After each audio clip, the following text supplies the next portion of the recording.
Hjertelig velkommen til Nord Universitet, Campus Bodø. Nå skal vi vise dere litt rundt. Her har vi informasjonsskranken vår. Her sitter både universitetet og studenter i Nord. Så hvis du har noen spørsmål til universitetet for eksempel, så kan det være greit å komme hit.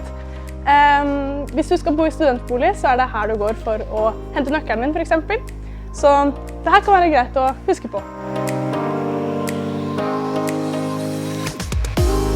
Nå står vi utenfor Petter Dass, som er en av de største forelesningssalene her på campus.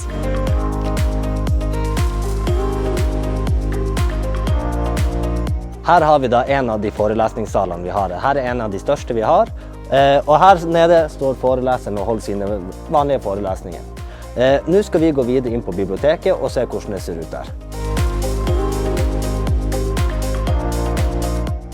Her har vi da biblioteket. Her kan man få leid alt av bøker man skulle trenge å bruke. Ellers så har vi masse forskjellige leseplasser. Man kan sitte både her, man kan sitte nede, og så kan man sitte oppe også. Så skal vi gå opp og se litt hvordan det ser ut oppe.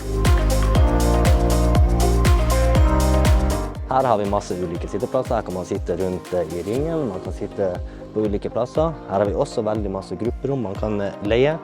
Ellers har vi også en stille lesesal hvor man kan få sitte helt i stille og ro hvis man ikke vil ha noen forstyrrelser. Nå skal vi gå ned igjen, og så skal vi gå videre og se på Gråsona og Handelshøyskolen.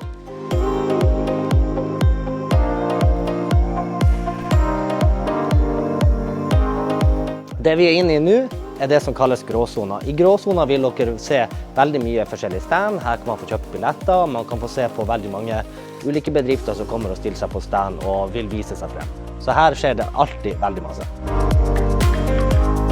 Så kommer vi til den neste plassen hvor vi har Akademika. Her kan man få kjøpt bøker om man skulle ønske det. De har bokpakker og alt mulig man skulle trenge av skrivesaker, så her finner man alt man trenger. Så går vi videre på Handelshøyskolen neste. Nå er vi inne på Handelshøyskolen, og her finner man de forelesningssalene som finnes her. Man finner også oppe her finner man kontorene til foreleserne som hører til på Handelshøyskolen. Inne her har vi da Nordavind, og her er det hvis man ønsker å komme og ha korttidsleie, så kan man få lov til å bo her. Så dette er boligene til student i Nord. Ellers inne her, hvis man har spørsmål om eksamen, så er det inn hit til eksamenskontoret man går og stiller spørsmål. Så der er det hvis man vil klage, eller hvis man ikke kommer inn på eksamenstingene, så går man inn og snakker med dem. Her har vi den første kantina vår, som da ligger rett attmed Akademika. Her kan man få kjøpt de mest nødvendige tingene man trenger, så skal vi etterpå gå og se på den store kantina vi har. Her har vi studentorganisasjonen. De skal ta vare på at alle studentene har det bra og kjempe for våre rettigheter. Så hvis man lurer på noe og vil snakke med studenter, så kan man komme hit til SOB.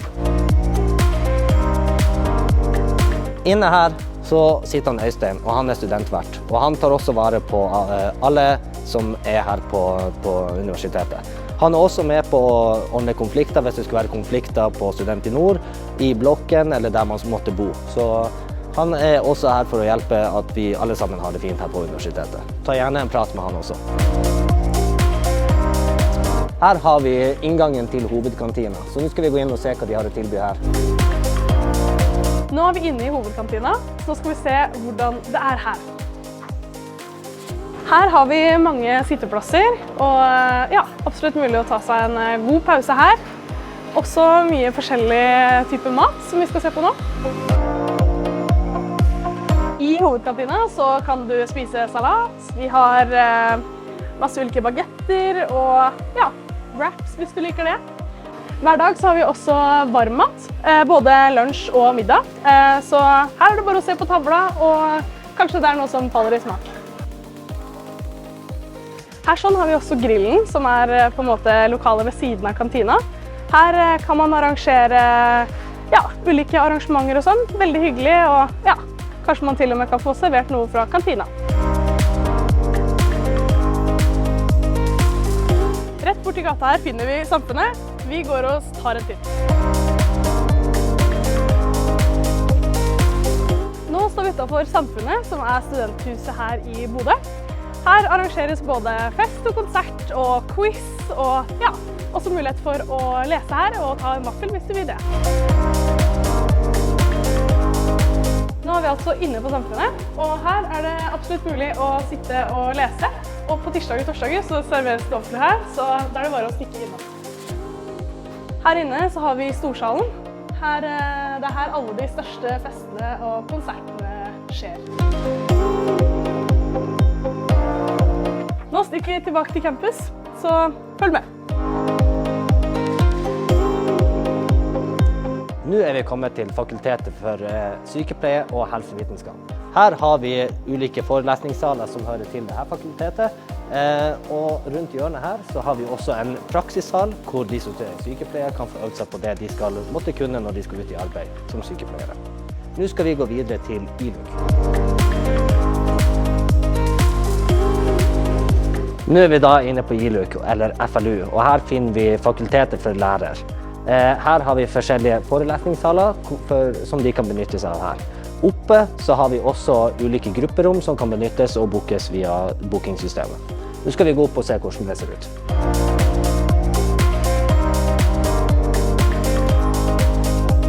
Bort gjennom gangen her så har vi masse ulike grupperom. Nå skal vi gå inn og se hvordan det ene ser ut. Sånn her ser et standard grupperom ut. Her har vi tavle. På noen grupperom så har vi også en skjerm som de kan benytte seg av hvis man ønsker det.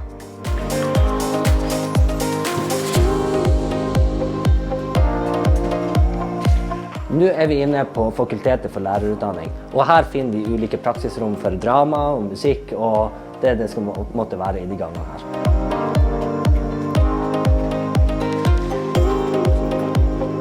Her er vi på Fakultetet for biovitenskap og akvakultur, og inn her så har vi biologilaben, så her er det de holder til.